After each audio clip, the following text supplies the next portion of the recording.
الرحمن علم القرآن خلق الإنسان علمه البيان. بسم الله الرحمن الرحيم. الحمد لله رب العالمين والصلاة والسلام على المبعوث رحمة للعالمين. اللهم صل على سيدنا ومولانا محمد وعلى آله وأصحابه أجمعين. أما بعد، أعوذ بالله من الشيطان الرجيم. بسم الله الرحمن الرحيم. واضرب لهم مثل الحياة الدنيا كماء أنزلناه من السماء فاختلط به نبات الأرض فأصبح هشيما تذروه الرياح وكان الله على كل شيء مقتدرا.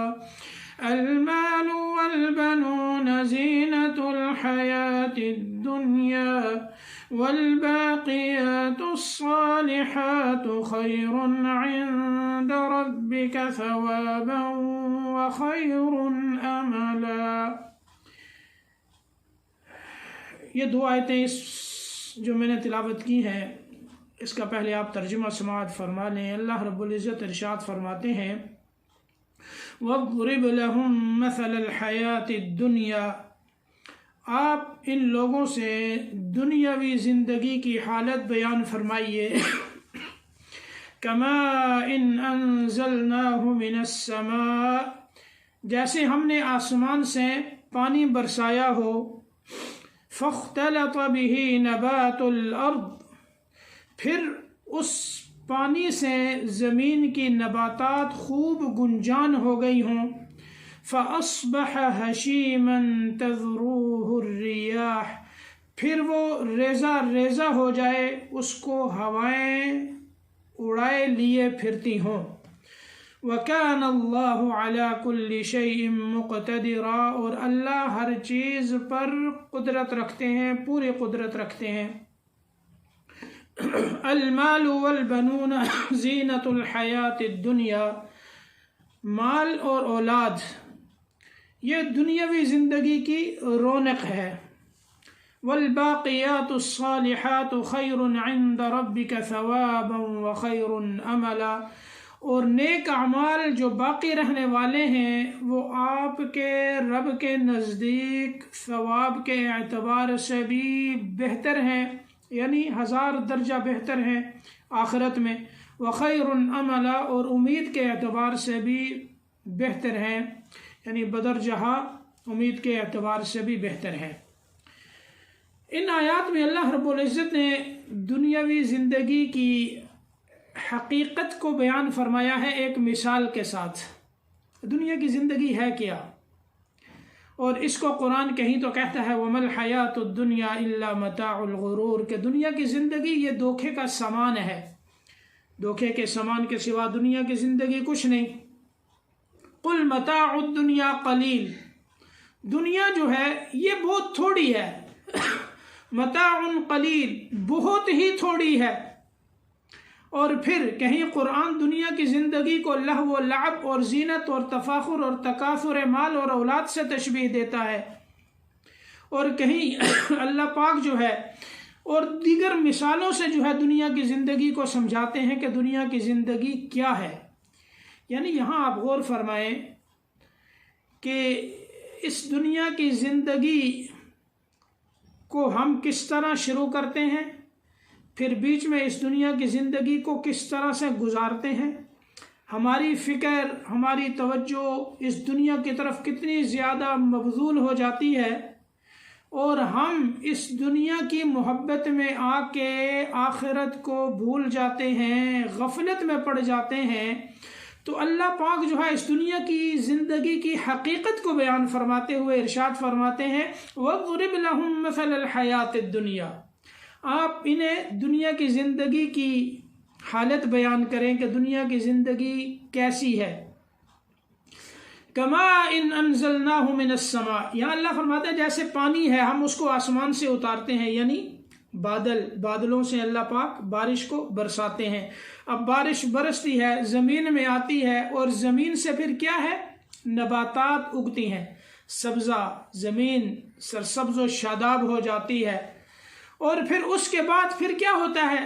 وہی ہری بھری جو کھیتی ہے، وہی جو سبزہ ہے، وہ ریزہ ریزہ ہو جاتا ہے، اور اس طرح جو ہے وہ بکھر جاتا ہے کہ جب ہوائیں اس کے اوپر چلتی ہیں تو ان ذرات کو اور بکھری ہوئی اس کھیتی کو، اس سبزے کو ہوائیں اڑاتی ہیں اور کہاں سے اٹھا کر کہاں بکھیر دیتی ہیں۔ اور آگے فرمایا اللہ ہر چیز پر قدرت رکھتے ہیں۔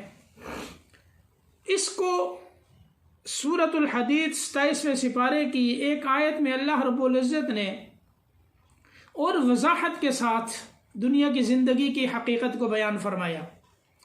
اللہ پاک وہاں فرماتے ہیں اعلموا انما الحیات الدنیا لعب ولہو وزینۃ وتفاخر بینکم وتکاثر فی الاموال والاولاد کمثل غیث اعجب الکفار نباته ثم یہیج فتراہ مصفرا ثم یکون حطاما وفی الآخرۃ عذاب شدید ومغفرۃ من اللہ ورضوان۔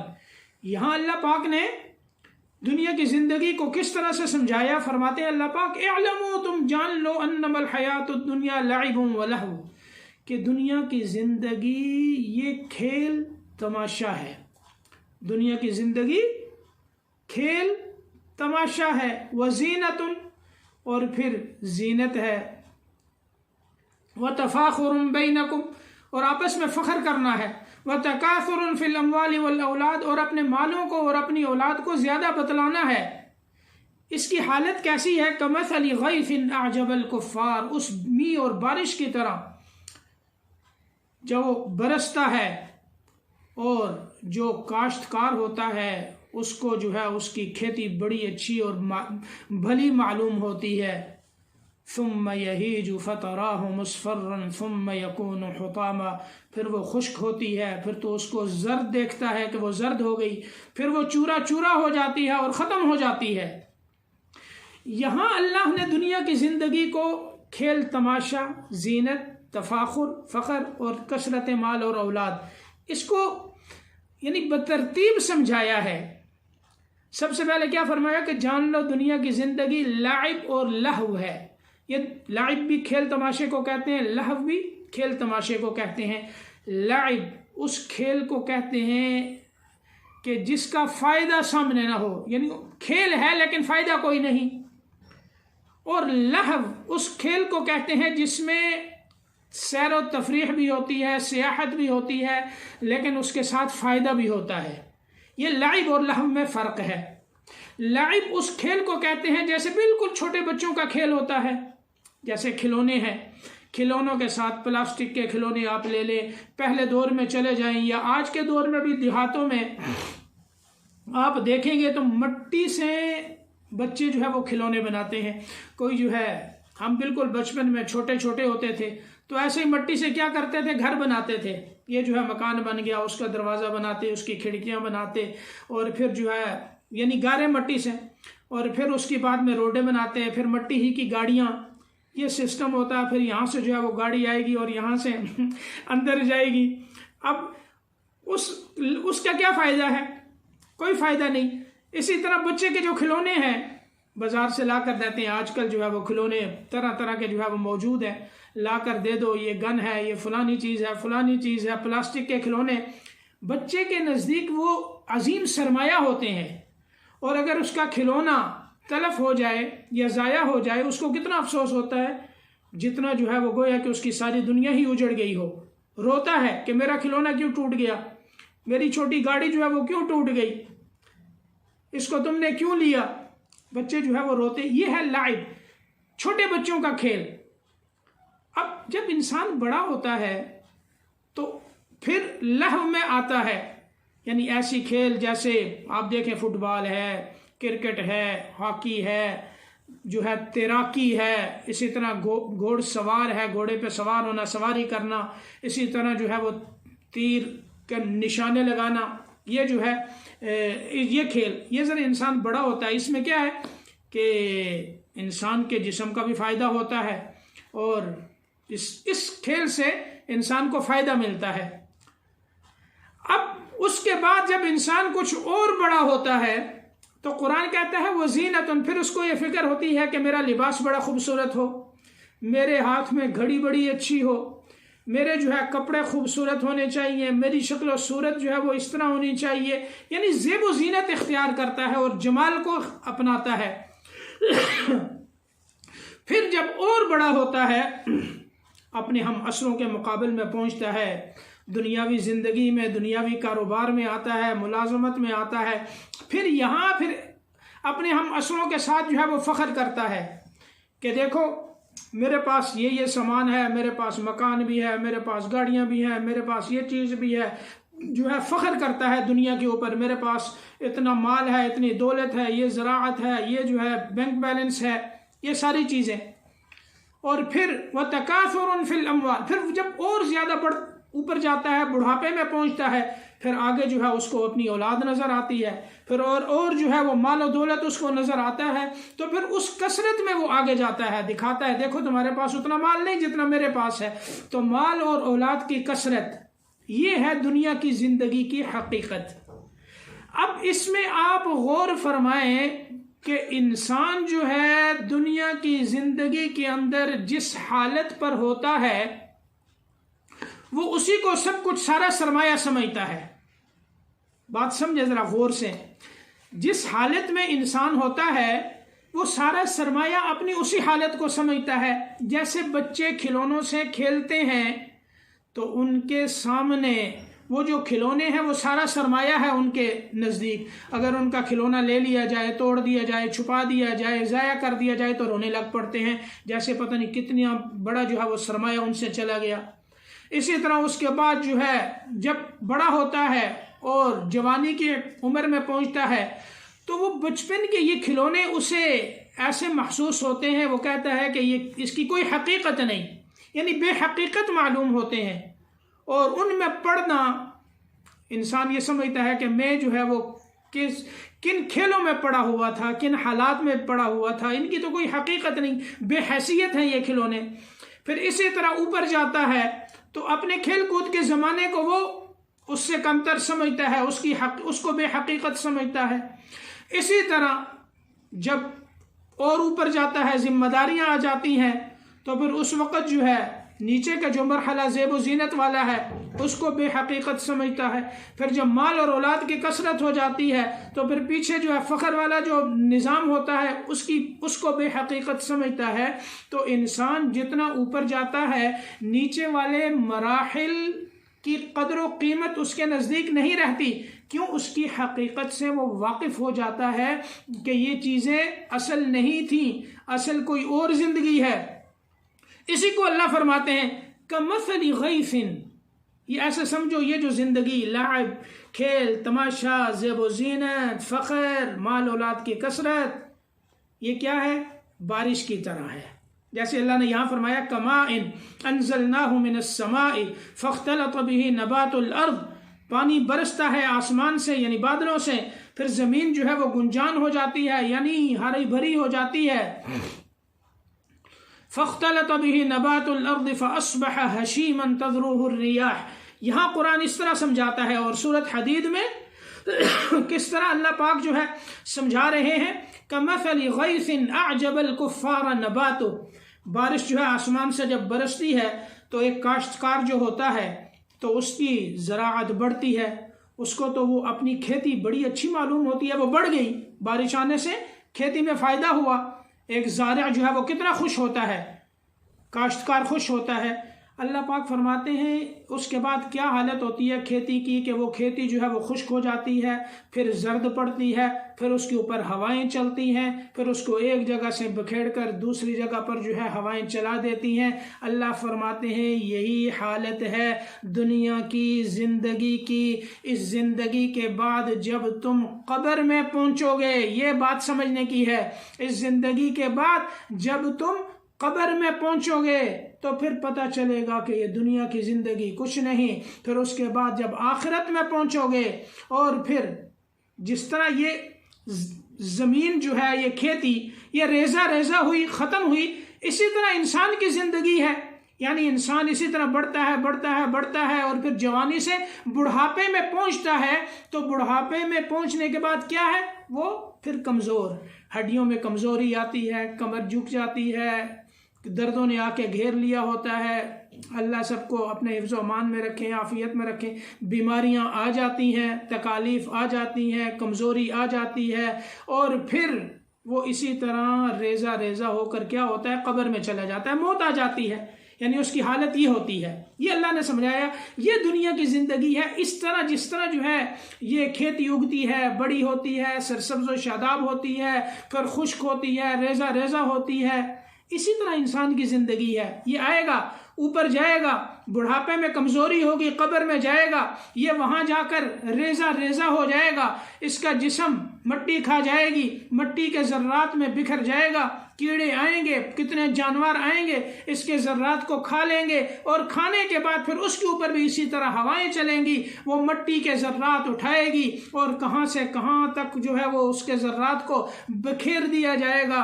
پھر وقت آئے گا کہ محشر کے میدان میں دوبارہ اللہ جو ہے انسانوں کو ان کی قبروں میں ان کے جسموں کو ساتھ دوبارہ اللہ انہیں وجود دیں گے، اور پھر قبروں کے پیٹ سے پھر دوبارہ نکلیں گے. اور وہاں آخرت جو سامنے آئے گی، قیامت کا دن جب سامنے آئے گا، اس وقت انسان یہ سمجھے گا کہ انہم یوم یرونہا لم یلبثوا الا عشیۃ او ضحاہا. اور میں نے کیا کیا؟ دنیا تو میرے سامنے بس ایسے ہی تھی، گویا کہ پوری دنیا کی زندگی کو گویا کہ ایک شام تھی یا ایک صبح تھی، اس سے زیادہ تو دنیا کی زندگی نہیں تھی. اور پھر یا لیتنی قدمت لحیاتی، ہائے کاش کہ میں اپنی اس زندگی کے لیے کچھ آگے بھیج چکا ہوتا، آگے کوئی نیک کام کر لیتا. ان تقول نفس یا حسرت علی ما فرطت فی جنب اللہ، افسوس کرے گا، یا حسرت، ہائے افسوس کہ میں نے اپنی زندگی وہ اللہ کی نافرمانی میں گزار دی. میں نے زندگی جو ہے مال اور دولت کی اس دوڑ کے اندر اور دھوپ کے اندر گزار دی. میری فکریں ساری جو ہے وہ دنیا کے لیے وقف ہو گئیں.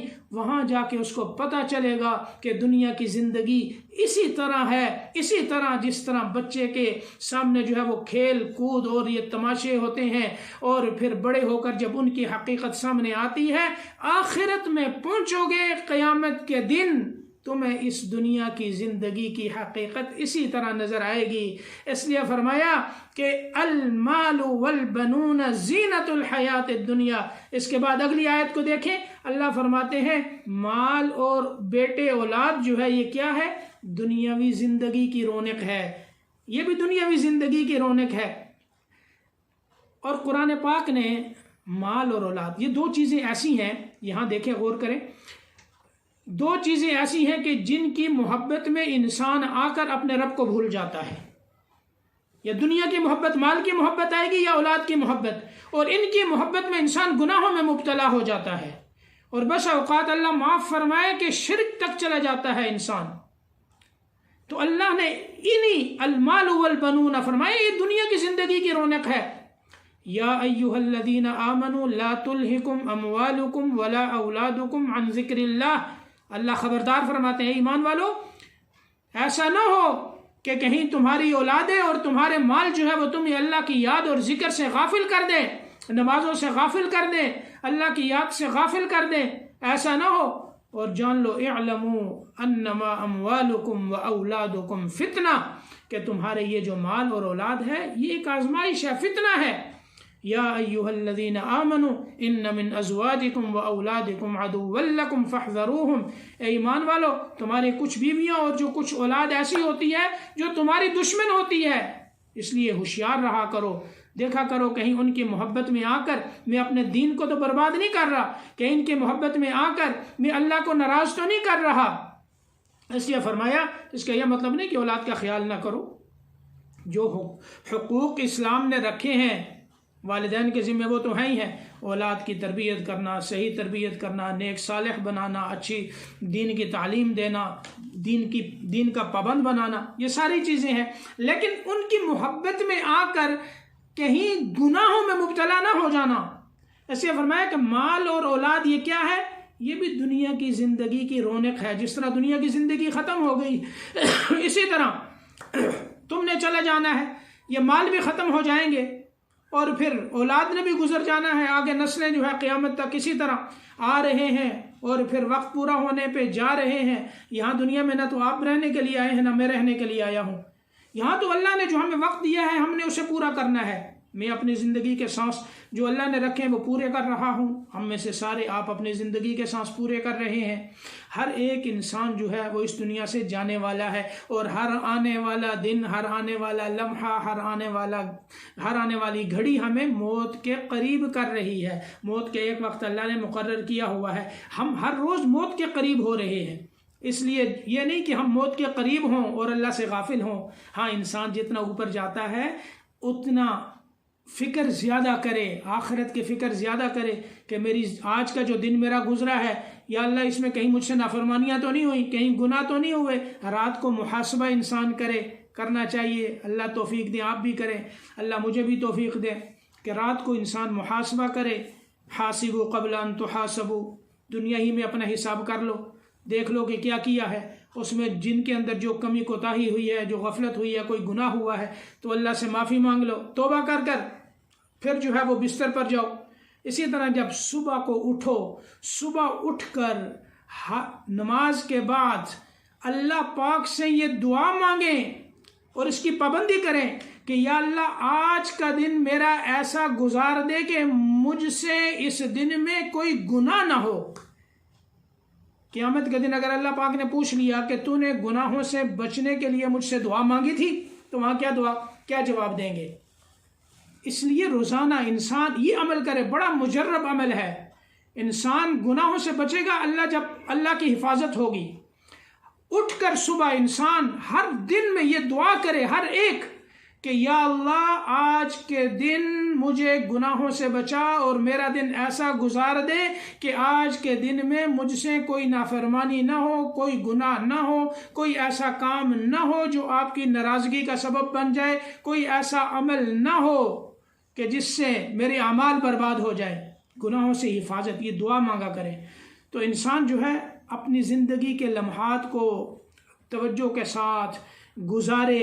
اور پھر کہیں ٹھوکریں لگ جاتی ہیں تو پھر اللہ پاک نے توبہ کا دروازہ کھولا ہوا ہے، اللہ کی طرف رجوع کرے. اللہ سے بڑا کون رحیم اور کریم ہے. بس انسان کے ہمارے آنے میں دیر ہے، ہم آگے آئیں تو صحیح. اللہ پاک کس طرح سے جو ہے ہمیں قبول کرتے ہیں. تو اللہ پاک توفیق نصیب فرمائے. تو فرمایا مال اور اولاد یہ دنیا کی زندگی کی رونق ہے. والباقیات الصالحات خیر عند ربک ثوابا وخیر عملا، اور نیک اعمال جو باقی رہنے والے ہیں وہ آپ کے رب کے نزدیک آخرت میں ثواب کے اعتبار سے بھی 1000 درجہ بہتر ہیں اور امید کے اعتبار سے بھی 1000 درجہ بہتر ہیں.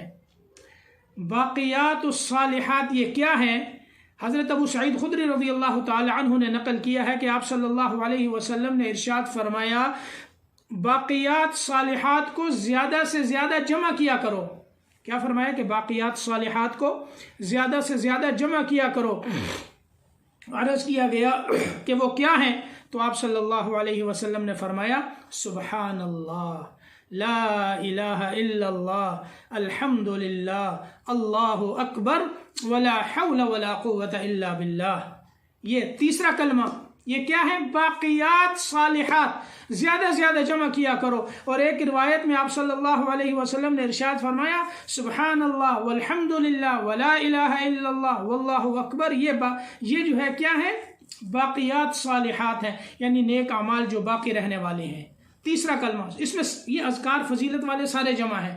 سبحان اللہ، الحمد للہ، اللہ اکبر، لا الہ الا اللہ، لا حول ولا قوة الا باللہ. 100 دفعہ صبح یہ کلمات پڑھیں، 100 دفعہ شام کو پڑھیں. آپ صلی اللہ علیہ وسلم نے ارشاد فرمایا احب الی مما طلعت علیہ الشمس، یعنی یہ سبحان اللہ، الحمد للہ، اللہ اکبر، لا الہ الا اللہ، ان کلمات کا کہنا مجھے ان تمام چیزوں سے زیادہ محبوب ہے جن پر سورج طلوع ہوتا ہے. یعنی ان کلمات کا پڑھنا مجھے ان تمام چیزوں سے زیادہ محبوب ہے جن پر سورج طلوع ہوتا ہے، یعنی پوری دنیا سے زیادہ محبوب ہے یہ کلمات. اور پھر حضرت جابر رضی اللہ تعالی عنہ یہ فرماتے ہیں کہ لا حول ولا قوت الا باللہ کثرت سے پڑھا کرو، لا حول ولا قوت الا باللہ کثرت سے پڑھا کرو۔ کیوں؟ یہ جو 99 باب ہیں بیماری اور تکلیف کے، اس کلمے کا پڑھنا ان تکلیفوں کو دور کر دیتا ہے۔ یعنی 99 باب جو تکلیف اور بیماری کی ہے، یہ کلمے کا پڑھنا ان تکلیفوں کو دور کرتا ہے۔ اور سب سے کم درجہ کیا ہے تکلیف کا، جس کو یہ کلمات کی پڑھنے سے اللہ پاک دور فرماتے ہیں، وہ ہے ہم اور غم۔ یہ غم اور فکر، اس سے یہ نسخہ بتا دیا کہ انسان غم میں مبتلا ہے، فکر میں ہے، تو کیا کرے؟ لا حول ولا قوت الا باللہ العلی العظیم، ان کلمات کو پڑھا کرے۔ اور اسی طرح تیسرے کلمے کا یہ ورد کرے۔ تو ایک تو یہ ہے باقیات الصالحات، نیک اعمال، یہ کلمات ہیں، سبحان اللہ، الحمدللہ، اللہ اکبر، لا الہ الا اللہ، ولا حول ولا قوت الا باللہ۔ اچھا، اسی طرح حضرت ابن عباس رضی اللہ تعالیٰ عنہ کے ایک روایت اور دیگر مفسرین یہ فرماتے ہیں کہ جتنے بھی نیک اعمال ہیں وہ سارے کے سارے باقیات الصالحات ہیں۔ اور ظاہر ہے انسان جتنے بھی نیک عمل کرتا ہے وہ سارے کے سارے باقی رہنے والے ہیں۔ شرط کیا ہے؟ کہ اللہ کی رضا کے لیے ہوں۔ شرط کیا ہے؟ اللہ کی رضا کے لیے وہ اعمال ہوں، اس میں ریا نہ ہو، دکھلاوا نہ ہو، اس میں فخر نہ ہو کہ میں جو ہے لوگ یہ کہیں گے کہ بڑا نمازی ہے، لوگ یہ کہیں گے کہ بڑا قاری ہے، بڑا خطیب ہے، بڑا واعظ ہے، بڑا سخی ہے، بڑا بہادر ہے۔ یہ نہ کہ یہ نہ ہو، لوگوں کی طرف توجہ نہ ہو، اللہ کی رضا مقصود ہو۔ تو جتنے نیک اعمال ہیں، بعض مفسرین فرماتے ہیں 5 نمازیں ہیں، یہ 5 نمازیں بھی ان میں آتی ہیں، روزہ، زکوٰۃ، حج، یہ سارے اعمال ان میں آتے ہیں، صلہ رحمی، اچھے اخلاق، یہ اس میں آتے ہیں۔